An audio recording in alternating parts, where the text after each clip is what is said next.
Hello, and welcome to the National World War II Museum's podcast series, Service on Celluloid. This is our mini-episode where I will answer comments and questions from the previous episode, as well as provide you, the listener, with oral histories from those who were there. My name is Seth Paradin, historian and digital content manager here at the National World War II Museum in New Orleans, and today we'll be continuing our discussion on the 1976 film Midway. The movie centers around the four-day Battle of Midway, which was fought from June 3rd through 7th, 1942. 6 months after the attack on Pearl Harbor, American and Japanese aircraft carrier and land-based units engaged in a pitched battle that is often cited as being the turning point in the Pacific War. The film was directed by Jack Smite and showcases a myriad of top Hollywood stars of the day.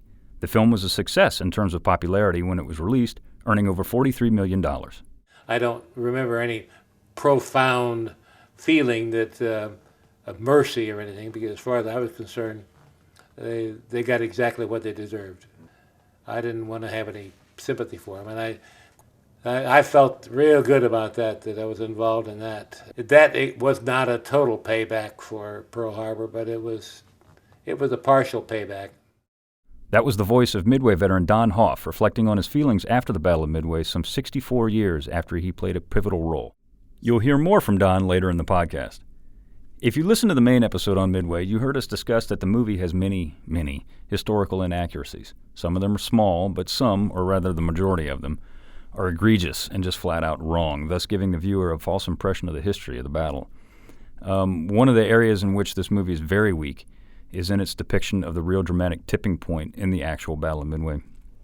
The battle actually began on the 3rd of June, but the real heat of the battle, if you will, took place on the 4th.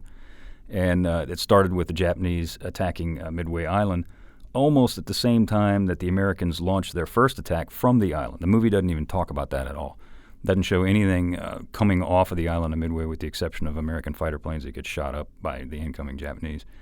But in reality, there were several raids that were launched from the island against the Japanese, what the Japanese called the Kido-Butai, which is the first carrier striking force. And they were all horrible failures.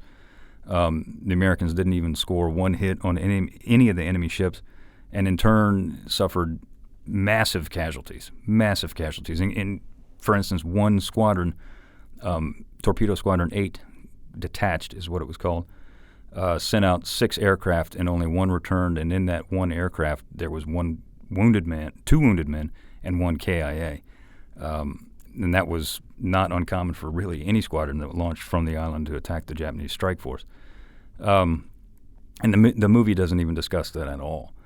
And what it jumps to is straight to the American SBDs flying in to find the Japanese fleet and, of course, deliver the killing blows. But up to that point, before the Dauntlesses actually found the Japanese carriers, we were losing this battle. As you remember from the main episode, Admiral Nimitz had kind of put all of his eggs in one basket, and that if we didn't win this battle and win it decisively, it would have been a huge failure for everybody in the United States Navy, and especially Nimitz.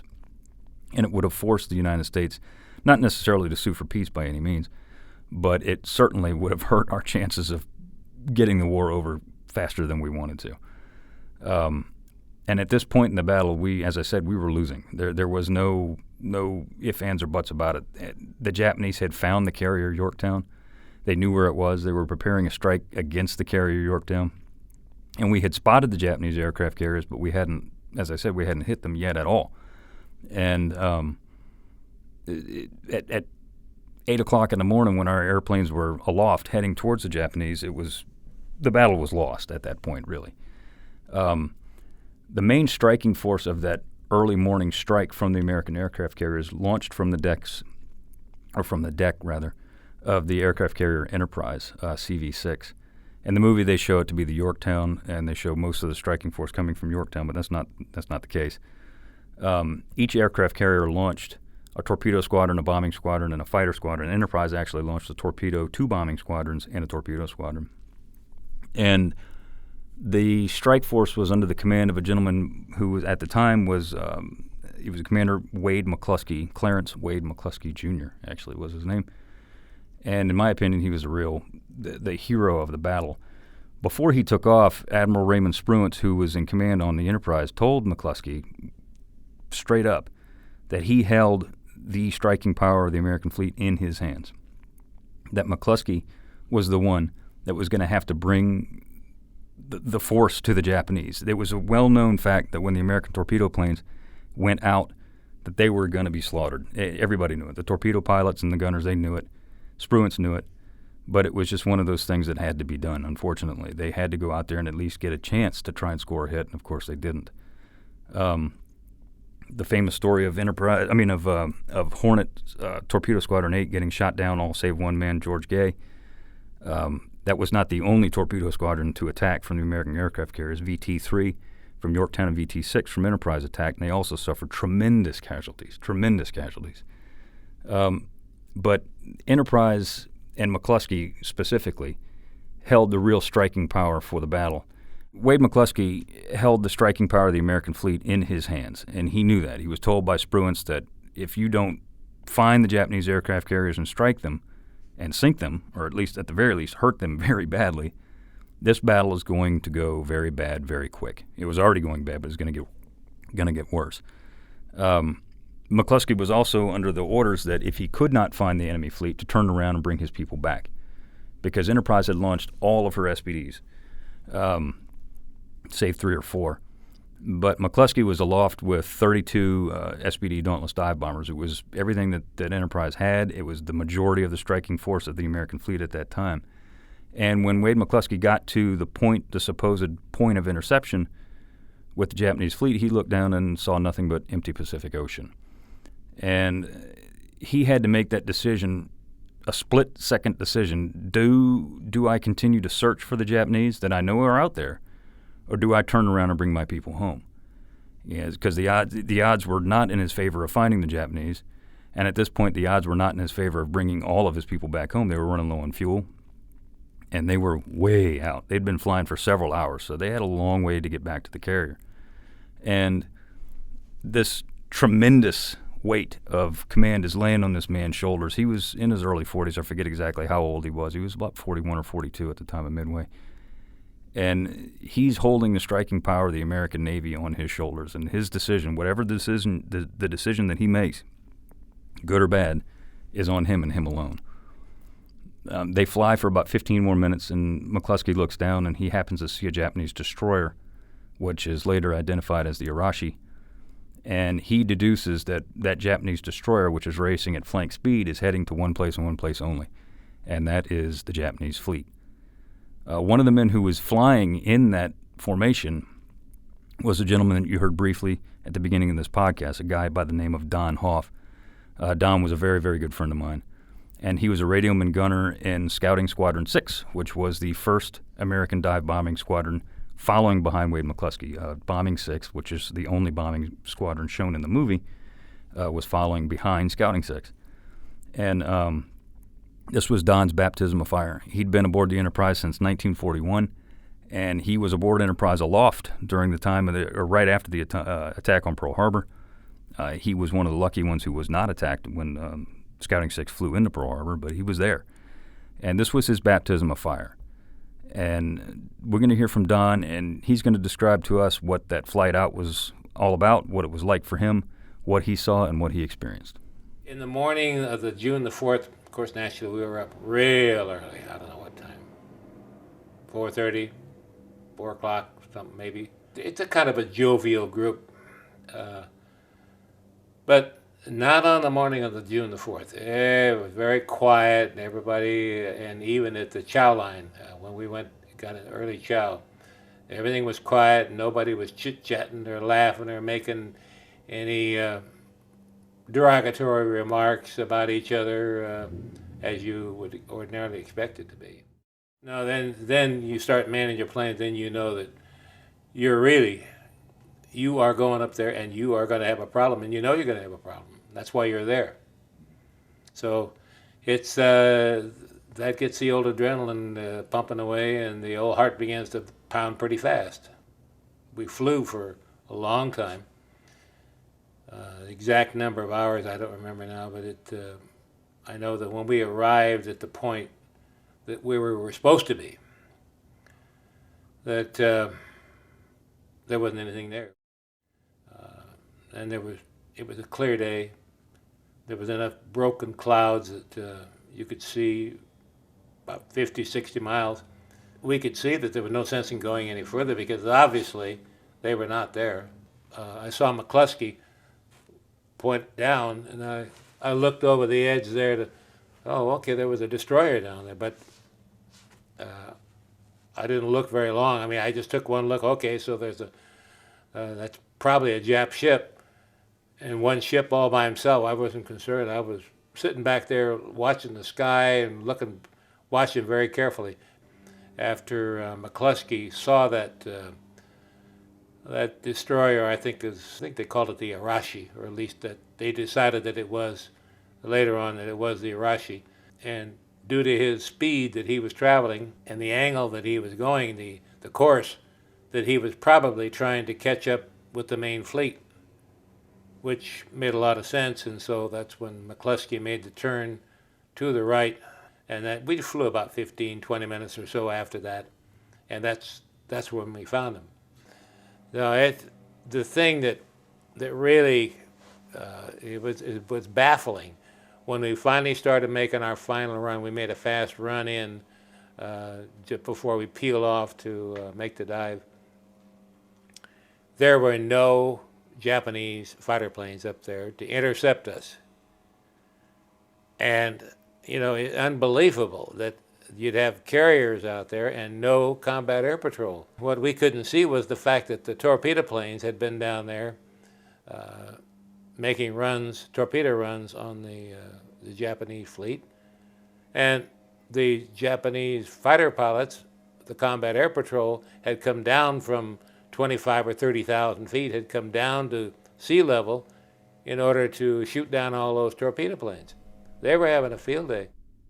When McCluskey sighted the destroyer, which, as Dom said in the oral history clip, was later identified to be the Arashi, he quickly deduced that it was heading towards the Japanese fleet. And sure enough, after flying for about 15 minutes, the Japanese fleet appeared on the horizon.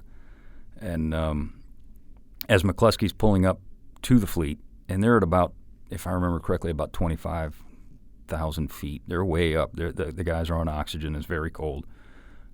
Some of the tail-end Charlies in his formation are running out of fuel. One guy that I interviewed I knew named Tony Schneider, he was in the rear of Bombing 6's formation. He sputtered out of fuel as he was reaching the Japanese fleet, and he looked down and he saw aircraft carriers, and he thought, oh boy, we're home.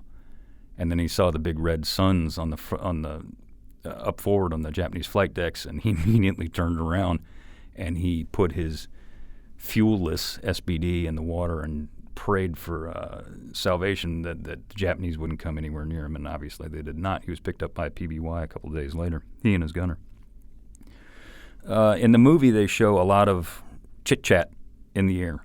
The pilots are talking to one another, the gunners are talking to the pilots, and there's a whole lot of conversation in the air. In reality, there was none of that. If pilots wanted to communicate with other pilots, especially in the Dauntless formation, they would do it by hand signals.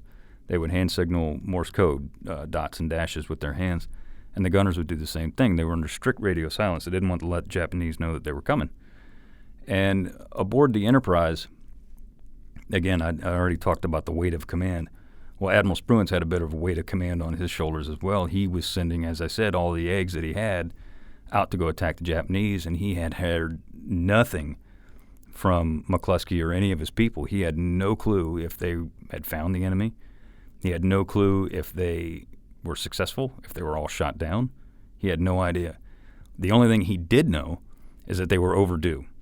They were overdue. They should have intercepted the enemy long before, and they should have heard some sort of radio message, something from McCluskey saying something about what happened. He heard nothing. At about 10:15 in the morning on the 4th of June, the radio cracked to life, and the only radio message that was sent before the American bombs were dropped was that of Wade McCluskey radioing back to Enterprise, and all he said was, "This is McCluskey, have spotted the enemy." And that one short radio message, garbled and crackled as it was, set off just a scene of pandemonium in the Enterprise, because they knew at that point that the main force of the American fleet had spotted the Japanese, and they were about to launch an attack. The Americans pulled up over McCluskey and his people pulled up over the Japanese fleet, fully expecting to run into Japanese Combat Air Patrol, which are Japanese fighters that are set up there to stop an incoming aerial attack, and there weren't any. As Don Hoff said in the clip you just listened to, he was looking at being a gunner. He was looking for Japanese fighters, and there weren't any there. What had happened is about half an hour or more before, the American torpedo planes had gotten there, and the Japanese Combat Air Patrol had gone down there and shot them all down, or shot the majority of them down. A lot of those fighters were landing or had landed on the Japanese carriers and were refueling or were about to land. And the SPDs rode in there unmolested, completely unmolested. What one would have thought would have received a lot of anti-aircraft fire over the Japanese fleet didn't occur because the Japanese had no clue that the SPDs were there. So these American pilots had a perfect position. They came right at the Japanese head-on with no anti-aircraft fire, no enemy fighters to deal with. All they had to do was set up their dives. One of the people that did dive on the Japanese fleet was a gentleman by the name of Norman Jack Kleiss. He had a nickname named Dusty Kleiss, and Dusty was a very good friend of mine. And Dusty was the fourth pilot to dive on the Japanese aircraft carrier Kaga. Scouting 6 was about half and half experienced pilots and half green pilots. Dusty was one of the most experienced pilots in the squadron. He'd flown combat since Pearl Harbor. Since December 7th, he had a lot of missions under his belt, and he was a deadly accurate dive bomber pilot. He rarely missed when he dropped his bombs from his SBD. He was one of the senior officers in Scouting 6, and the people looked up to him. Don Hoff, as a matter of fact, his pilot, James C. Dexter, was flying wing on Dusty. Don, I think, if I remember correctly, was the fifth to dive on the Kaga. But we're going to listen to Dusty talk about that pivotal dive on the Japanese aircraft carrier Kaga from his point of view. Here we were somewhere above 20,000 feet, and they were heading directly into the wind, and they're right ahead of us, and there were no Zeros attacking us up there, and so we had coming down, it was just like shooting fish in a barrel. And then I watched Earl Gallagher come down, and he made a really, really low hit.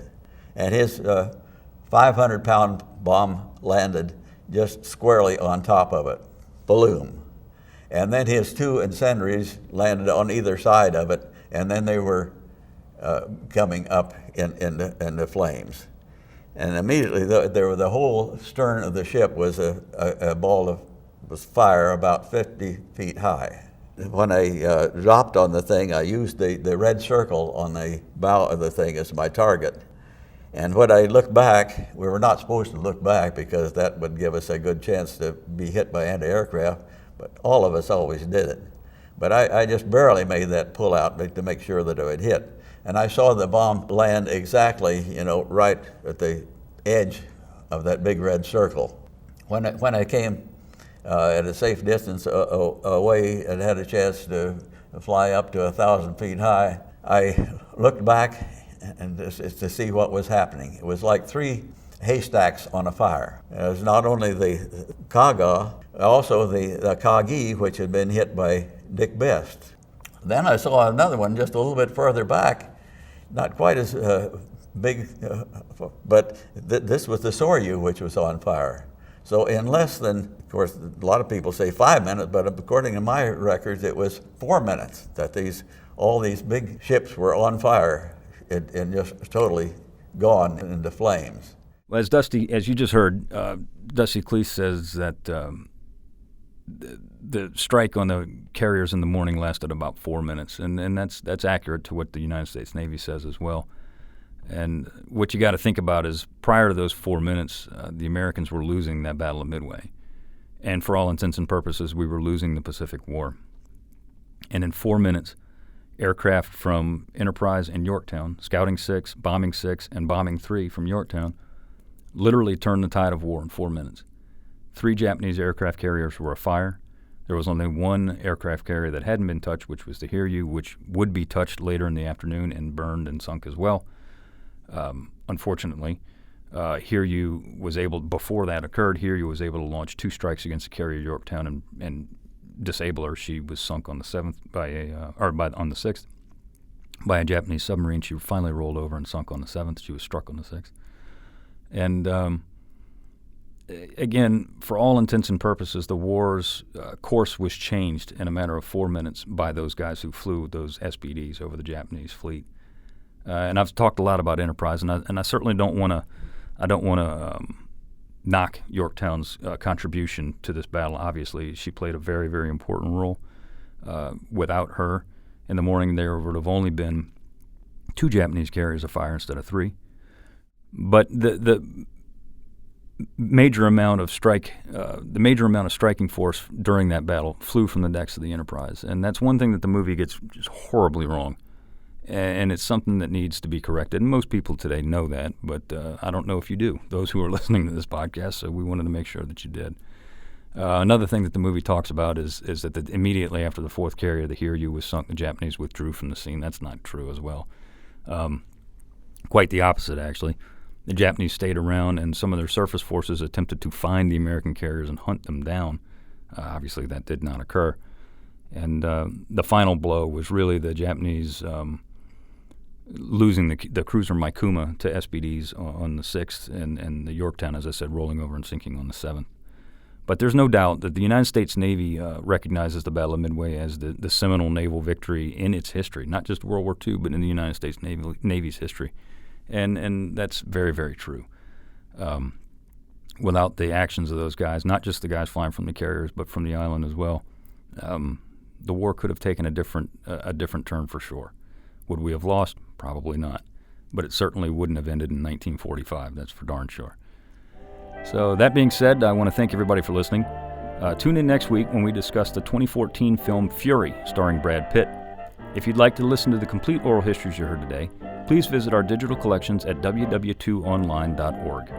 You can follow us on Facebook, Instagram, and Twitter at Service on Celluloid. Be sure to rate and review us on iTunes if you like what you hear. I'd like to thank everyone who made this podcast possible, our producer, Tessa Jager, and our sound engineer, Jeremy Burson. This has been a production of the National World War II Museum.